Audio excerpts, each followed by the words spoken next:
Y hoy es jueves, como cada jueves a esta hora estamos en plena hora oculta y eso significa que tenemos con nosotros a Jorge Laguna, escritor de El secreto de la Indiana, La huésped de la casa amarilla y La sangre de la malvasía. Jorge, muy buenas tardes. ¿Qué tal? ¿Cómo estamos?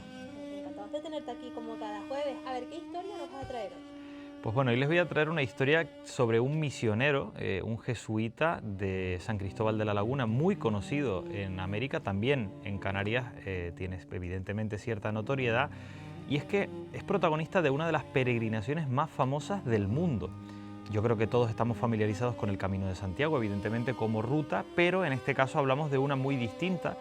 que transcurre todos los años en la costa del Brasil. Durante 4 días, una peregrinación de 100 kilómetros que reúne a miles de fieles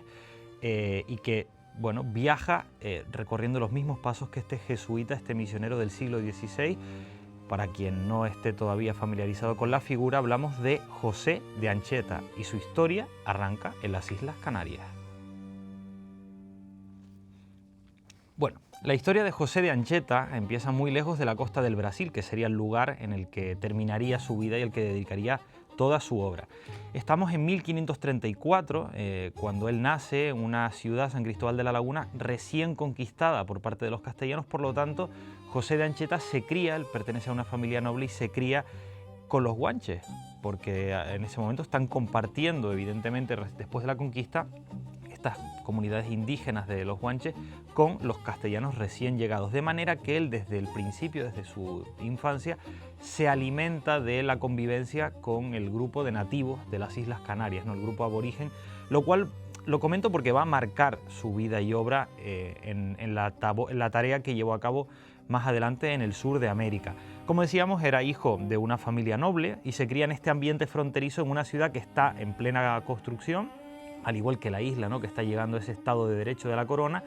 Y siendo adolescente, a él lo envían a estudiar a Coimbra, en Portugal, lo que hoy es Portugal, donde entra en contacto con el humanismo, y aquí es donde también forja un poco sus primeros pasos en la Compañía de Jesús. ¿Qué es lo que buscaban las compañías misioneras? Sobre todo, como pasaba desde España, en la Compañía de Jesús y también en los franciscanos, en este caso él estaba con los jesuitas, en evangelizar más allá de las tierras conocidas. Así que se va al sur de América para intentar llevar la religión a los grupos poblacionales, en este caso en la zona tropical de Brasil. En 1553, con 29 años, se embarca hacia ese continente que nunca antes ha visto, un viaje arriesgado, evidentemente, para alguien de su edad, para alguien que no conocía esos territorios y sobre todo por lo que se contaba de América, sobre todo las zonas selváticas, de que el peor peligro ya no eran ni siquiera sus pobladores, que evidentemente veían en muchos casos a los extranjeros como hostiles por la manera en la que llegaban, sino también por las enfermedades. Es decir, estamos hablando que Brasil está en el Amazonas y es una zona en la que bueno, existen muchísimos animales, insectos y demás que provocaban muchas enfermedades, al igual que pasaba en África, que causaban la muerte inmediata de muchos misioneros y soldados y pobladores que viajaban a esa tierra. Bueno, ahí llega José de Anchieta, jovencito, insisto, con 29 años, para evangelizar junto a sus compañeros,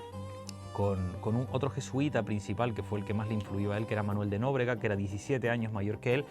que era el líder y estratega de las misiones. Este hombre que les comento, Manuel de Nóbrega, fue el que funda la primera misión jesuita de Salvador y de Río de Janeiro, que al final las misiones no dejan de ser pequeños lugares en donde se levantaba una ermita en torno a una comunidad de pobladores nativos indígenas, en donde ellos intentaban de alguna manera comunicarse con los indígenas.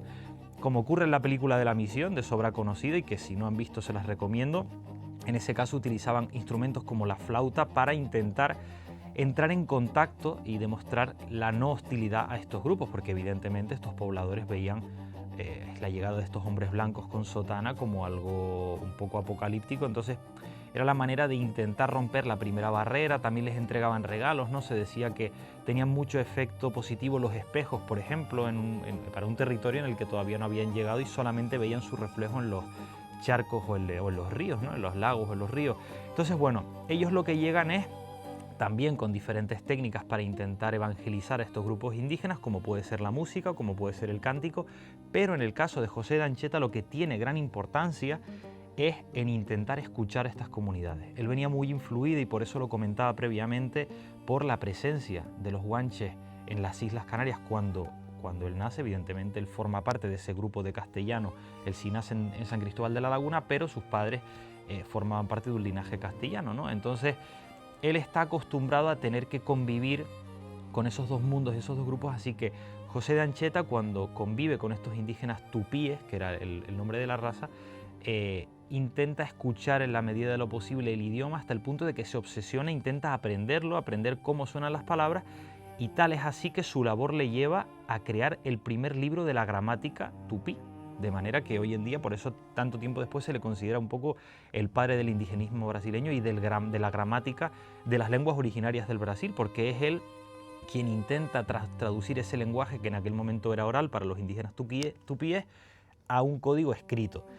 Y no contento con eso, lleva a cabo, escribe obras de teatro, escribe también obras en verso también para intentar traducir esa religión, esa palabra de Dios al lenguaje de los tupíes. Y bueno, todo esto acaba con una convivencia que cada vez se vuelve más cercana hasta el punto de que José de Ancheta se convierte en defensor de estos grupos indígenas, empieza a enviar cartas también a la corona denunciando los abusos que en aquel momento se producían contra muchos de estos grupos, precisamente porque para la gran mayoría de pobladores eran considerados bárbaros, evidentemente por las costumbres que tenían o los ritos que tenían de sus religiones, que nada tenían que ver con la religión cristiana, ¿no? Entonces José de Ancheta se aleja poco a poco de la palabra oficial de la corona y de la fe, nunca abandona evidentemente la fe cristiana, pero sí que se convierte de alguna manera en un intermediario, en un defensor de los derechos de los indígenas, como también podía haber pasado con San Bartolomé de las Casas en Chiapas, ¿no? Que él fue obispo de Chiapas y le ocurría un poco lo mismo, ¿no? Él intenta defender los intereses de los indígenas para dejar claro a la corona que esta gente no son bárbaros, es decir, tienen sus costumbres, tienen sus rutinas, y lo único que está ocurriendo es que hay un choque entre dos mundos que tienen que empezar a convivir, ¿no? Unos con otros. Bueno, la importancia de José de Ancheta es vital en Brasil, es decir, aquí es verdad que en Canarias también es muy conocido, al final es uno de los pocos santos, igual que ocurre con el hermano Pedro, ¿no? Que estuvo en Guatemala, es uno de los santos que tenemos en Canarias, cuya labor es tan importante que se le considera el padre del Brasil, para muchos el padre del indigenismo brasileño, y que hoy en día da también lugar a esa peregrinación de la que hablábamos y con la que empezábamos hablando en esta sección. Se llama Os Pasos de Ancheta, todos los años se lleva a cabo durante 4 días, en el año 2026 será entre el día 4 y el día 7 de junio, y celebra una ruta que él llevaba a cabo en las diferentes misiones que él fundó, desde Reritiva, hoy llamada precisamente Ancheta, esta localidad, en aquel momento era la comunidad de Reritiva, hasta lo que hoy en día es el Santuario Nacional de Ancheta. Son unos 100 kilómetros en donde hay diferentes paradas que se pasan por diferentes iglesias, que son misiones que él fue fundando a lo largo del camino. También, que esto es muy importante, él es uno de los fundadores, cofundador de lo que hoy en día es la gran ciudad de Sao Paulo. Él lo funda como una misión allí con la comunidad indígena que existía en ese momento, y evidentemente es una de las figuras más importantes para entender hoy lo que es el nacionalismo brasileño. Aquí evidentemente yo desde fuera es complicado analizar todos los prolegómenos un poco que tienen que ver con la nación brasileña, pero sí que es verdad que se le da mucha importancia a la labor de Ancheta, ya no solo el carácter evangelizador, porque al final el cristianismo se ha convertido en una religión muy importante en Brasil, sino sobre todo la gramática, ¿no? El arte de gramática da língua más usada na costa do Brasil, que es el libro en el que recopila un poco toda, porque al final el idioma vertebra muchísimo la cultura de una tierra, ¿no? Y él lo hizo a través del teatro, a través de la obra escrita, de las cartas y de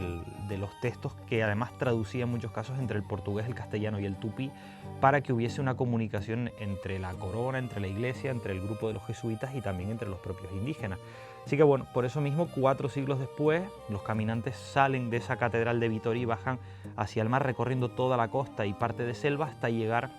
al Santuario Nacional de Ancheta, recordando los pasos de este santo, ¿no? Que es tan importante tanto para para fieles como para personas no creyentes, que a pesar de no creer no ser cristianos, sí que reconocen una gran labor que llevó a cabo José de Ancheta. Pues Jorge Laguna, muito obrigados la sua presencia aquí a hablar de Padre Anchieta, de José de Anchieta. Creo que vamos a usar la lengua que está ahí entre el castellano y el tupí, porque tupí todavía no sabemos, pero seguramente le hubiera dicho esto que acabamos de decir. Muchas gracias por contarnos su historia para todos aquellos que no lo sabíamos y que al final forma parte de nuestro día a día cuando vamos allí y vemos a la estatua del Padre Anchieta en la laguna. Así es, sí, evidentemente tiene gran importancia porque nació en San Cristóbal de la Laguna, pero es verdad que su gran labor la llevó a cabo en Brasil. Él nunca quiso regresar porque lo consideraba esa tierra a la que había llegado su tierra y de hecho dedicó toda su vida precisamente a eso, a defender los derechos de los indígenas y bueno, a defenderlos frente a la corona.